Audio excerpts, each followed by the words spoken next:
Olá, tudo bem com você? Vamos recapitular mais uma lição da Escola Sabatina, neste trimestre, quase terminando, Mordomia Cristã, administradores fiéis à espera do Mestre.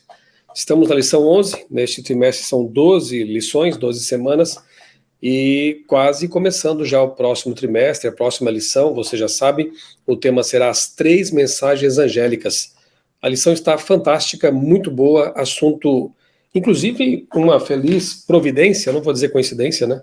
Que nós iniciaremos o trimestre distribuindo este livro aqui, O Grande Conflito, essa aqui é a edição missionária, que, entre outras coisas, trata também das 3 mensagens angélicas, dá todo o cenário, o contexto dessa pregação da verdade presente para o mundo de hoje. E começaremos a lição sobre as 3 mensagens angélicas. Quero já convidar você a acompanhar os programas Lições da Bíblia da Novo Tempo, da TV Novo Tempo, pastor Vinícius Mendes, pastor Adenilton Tavares, Wanderly Dornelles e eu gravamos as 13 lições e estaremos ali toda semana estudando cada uma delas, temas realmente muito importantes. Não perca essa lição. Só a introdução dela já vale um vídeo, e eu vou fazer isso. Quero gravar aqui para o meu canal um vídeo sobre essa introdução arrasadora da lição do próximo trimestre. Neste trimestre, em que estamos estudando aqui o assunto da mordomia cristã, da administração daquilo que Deus nos deu de presente, o tema 11 é administrando em tempos difíceis. Quem pode negar que estamos vivendo realmente tempos difíceis, não é verdade? Aliás, um dos textos proféticos de Paulo, ele diz realmente isso, né? Haverá tempos difíceis, complicados. Hoje, enquanto eu gravo esta lição, é quinta-feira, horário de almoço, o corredor fica tranquilo, estou aqui no meu escritório e gravando este vídeo. Então, hoje, dia 16 de março, nós estamos acompanhando alguns noticiários que dão conta de uma crise financeira aí se desenhando no planeta. Lá nos Estados Unidos, um banco ligado ao Silicon Valley, né, o Vale do Silício, quebrou, simplesmente quebrou. Hoje, na Suíça também, um banco está ali em situação complicada.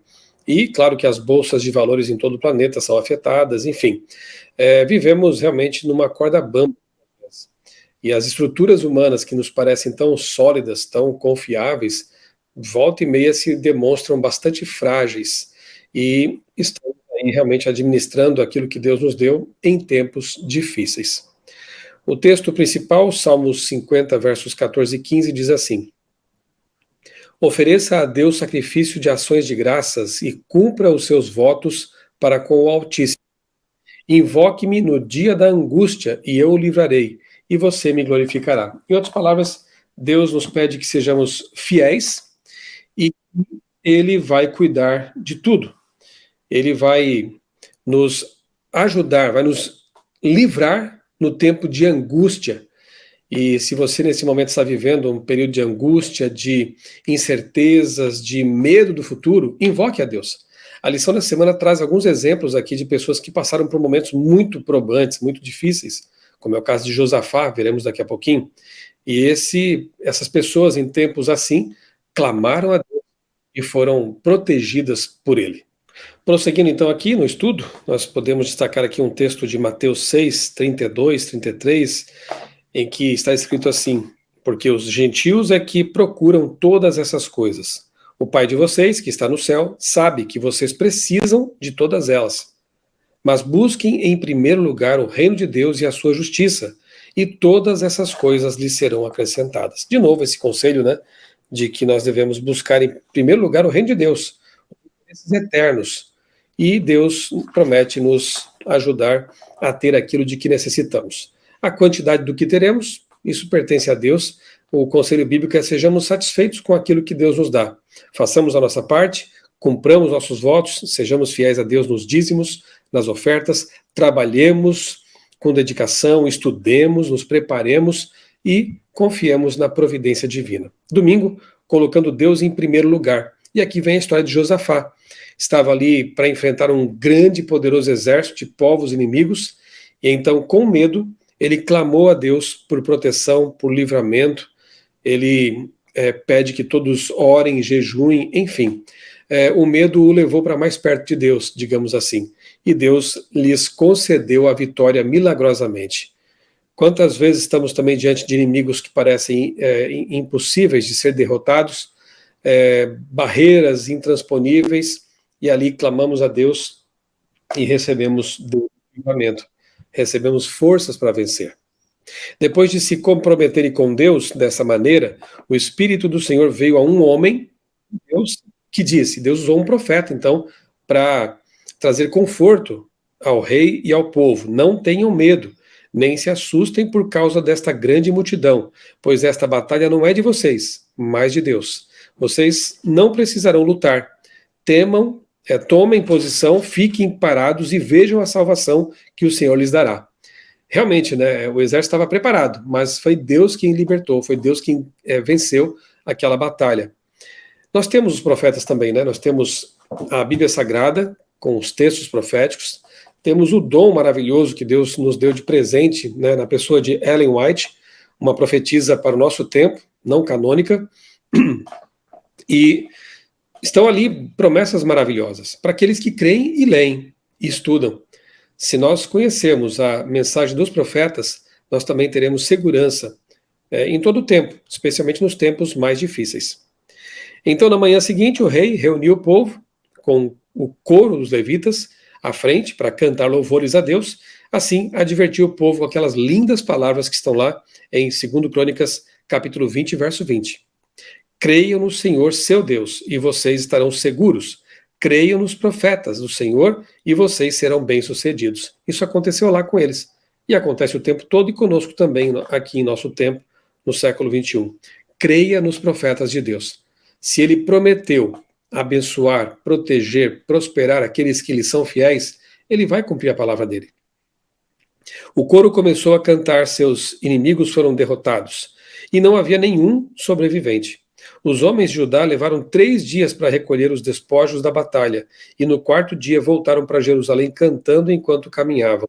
A vitória veio do Senhor. Segunda-feira, confie em Deus e não em seus recursos.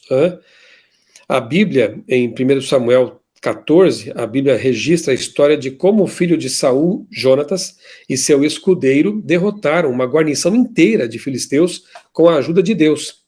Apesar dessa experiência e de outras histórias do povo de Deus, quando tempos difíceis chegaram ao rei Davi, ele permitiu que Satanás o tentasse a confiar em sua própria força e habilidade.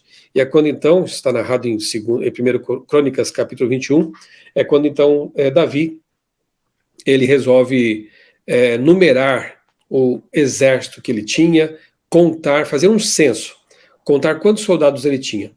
E isso realmente colocou em risco o reino, o rei, porque era uma desconfiança no poder de Deus. Quantos soldados será que eu tenho? Eu posso vencer com eles? Ora, não tinham já a história de Josafá e a de Jonatas e tantas outras, mostrando que quem tem Deus tem a maioria sempre? Mas Davi duvidou de Deus. Joabe, o líder do exército, tentou convencer Davi a não numerar Israel, porque tinha visto Deus trabalhar em favor do povo. Só que, infelizmente, o rei foi avante assim mesmo. Confiem em Deus, meus rapazes. Sim, isso aqui é interessante, né? Oliver Cromwell, antes de uma batalha, disse ao seu exército: confie em Deus, meus rapazes, e mantenham a pólvora seca. É aquela coisa de fazer a nossa parte e deixar que Deus faça o que não podemos fazer, né? Então, o que nós podemos fazer? Repito, nós podemos estudar, podemos nos preparar para um trabalho, podemos fazer um curso profissionalizante, uma pós-graduação, podemos e devemos nos aprimorar, estar preparados, e quando as portas se abrem, nós estamos ali prontos para entrar por elas, né? Como podemos encontrar o equilíbrio entre fazer o que pudermos, por exemplo, para estar seguros financeiramente, e ao mesmo tempo confiar no Senhor em tudo? Boa pergunta, né? Como equilibrar isso? Estar preparados, fazer nossa parte, ter nossas reservas, ter nosso trabalho, mas também confiar em Deus em tudo. Veja, Davi deveria sim preparar seu exército, ter as armas afiadas, enfim, tudo que pudesse fazer humanamente falando para se defender dos inimigos que devia fazer. Mas não achar que aquilo seria o fator preponderante numa vitória. Não, Deus é o Senhor. Ele venceu com 300 apenas, lembra de Gideão, na história dele? Ele venceu um grande exército com apenas 300 homens, poucas centenas de homens. Então, repito, com Deus sempre estamos em maioria, estamos com a maioria.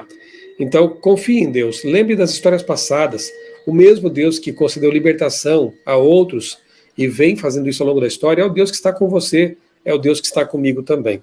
Então, confiemos em Deus sempre. Terça-feira, tempo de simplificar. Interessante essa lição aqui, viu?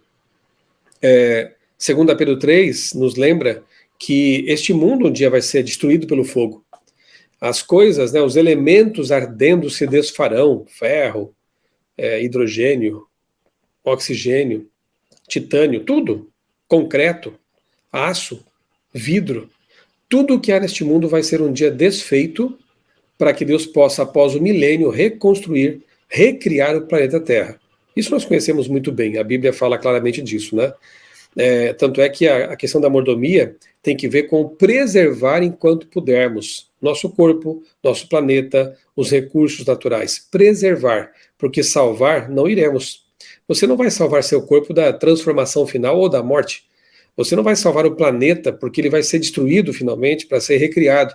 Mas enquanto o fim não vem, nós temos a missão de preservar nas melhores condições possíveis, tanto o nosso mundo quanto o nosso corpo, nossa mente, enfim.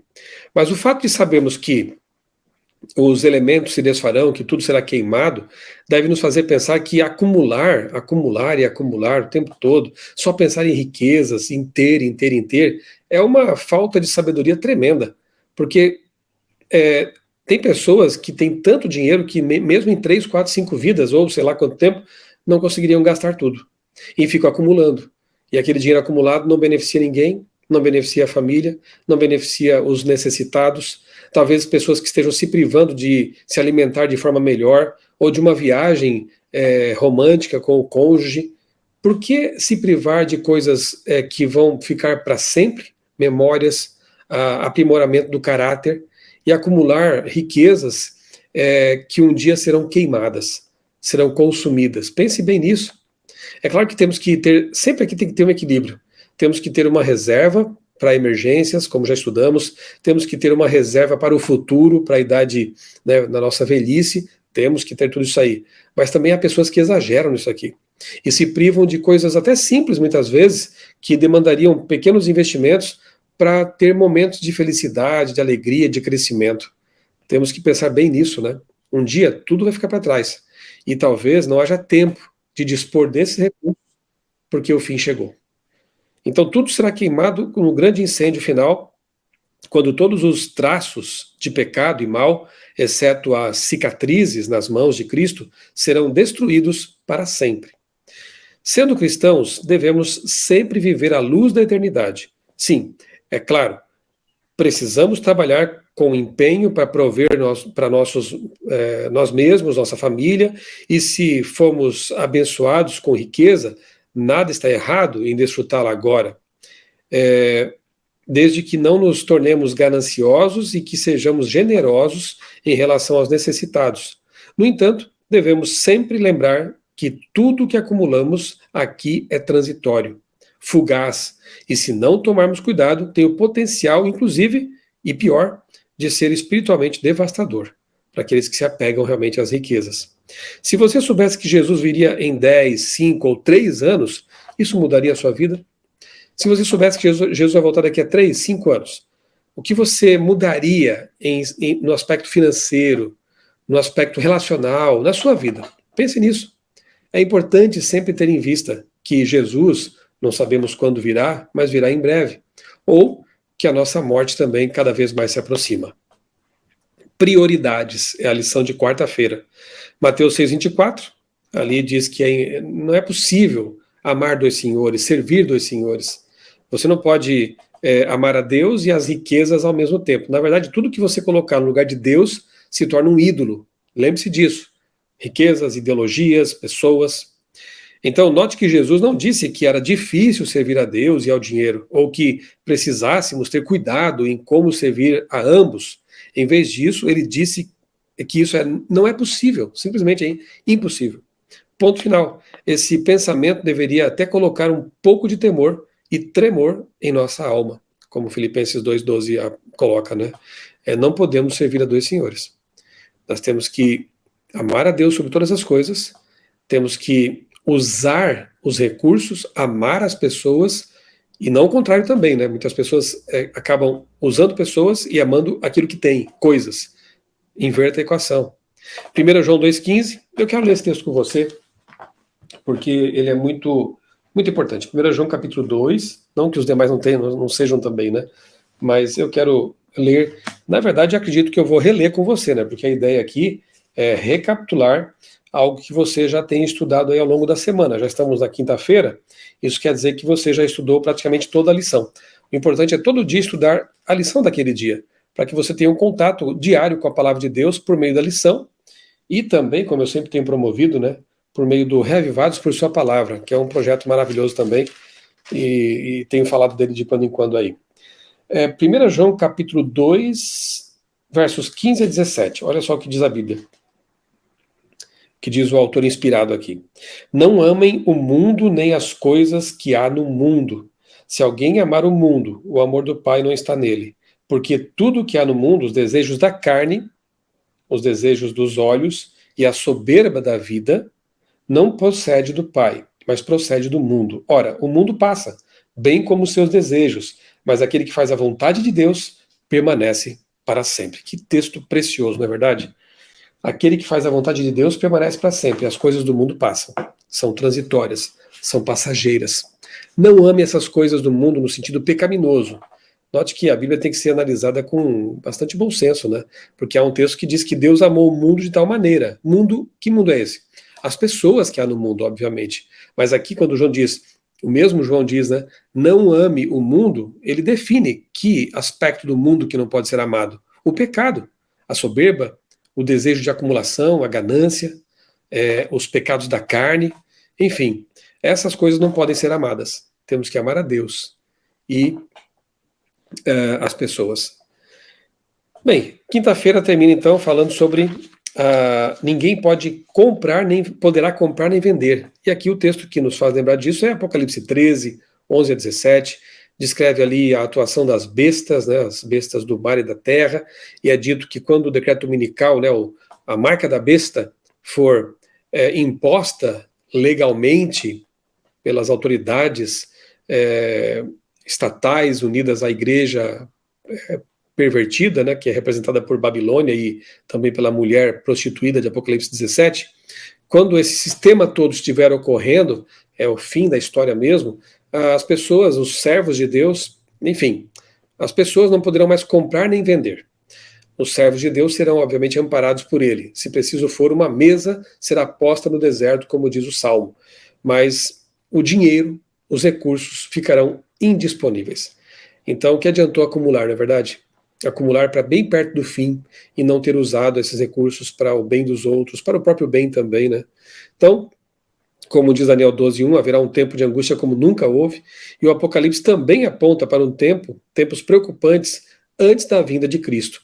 Hoje é tempo de desenvolvermos a confiança em Deus, saber que Ele cuida de nós, porque quando chegarmos lá precisaremos dessa experiência, desse azeite acumulado, dessa comunhão íntima com Deus, a ponto de saber que Ele cuida de nós. Exércitos inimigos estarão ao nosso redor, perseguições, prisões e eventualmente até mortes por causa da fé. Mas, se nós tivermos essa fé desenvolvida com o tempo, pela comunhão íntima com Deus, com a sua palavra, com o Espírito Santo, enfim, com tudo que a gente sabe que promove a comunhão com Deus, nós estaremos firmes para resistir a essa pressão toda que haverá sobre o povo de Deus. Como podemos nos preparar? Certificando-nos pela graça de Deus que não somos escravos do dinheiro, nem das coisas do mundo. Se não estivermos ligados a eles agora, não o estaremos quando, para sermos fiéis, tivermos que abandoná-los, deixar tudo para trás e seguir a Deus. Deus estabeleceu o sistema de dízimos para nos proteger do egoísmo e nos encorajar a confiar nele. A fidelidade no presente não garante a fidelidade no futuro, mas ser infiel é semear problemas para o amanhã.